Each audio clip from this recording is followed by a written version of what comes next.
So hey guys, welcome to the new video. Today in this video we are going to see that how can you install PyTorch in your VS Code, which is a you can say Python based library used for machine learning and deep learning models.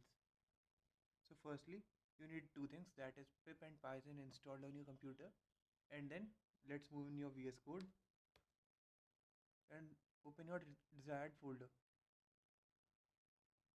Just go here and open folder. So this will be the folder I will be using. I will just go here and create a file named as test.py. Just a second, don't save, and just a second guys.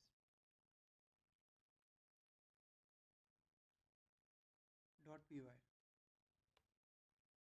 Then you have to simply type import PyTorch. So sorry guys, it's torch only. Okay, so now what you have to do is, firstly I will create a virtual environment out here.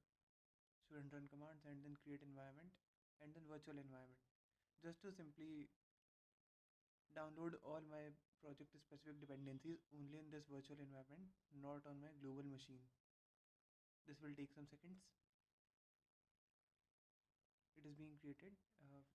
For that instance you can just simply close this terminal and now reactivate your terminal, because it is you can say virtual environment is created. New terminal, and then you will see a pop-up which shows that your virtual environment is successfully activated. Now what you have to do is just simply type pip install torch. This is the pip command for installing PyTorch. You can close this pop-up and this too. This will download your PyTorch. Since this is of 204 MB, so I will skip a little bit of the video. So you can see that it is almost done. Now it will install some other packages.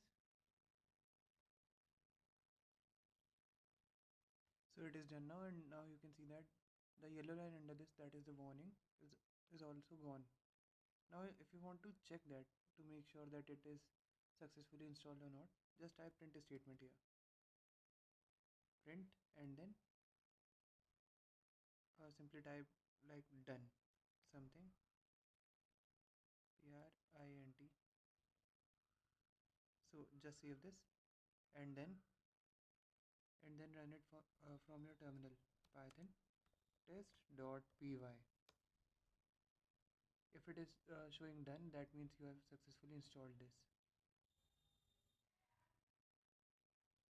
Here you can see the output, that means you have successfully installed your module. So guys, that's all for this video. Now let's see you next time.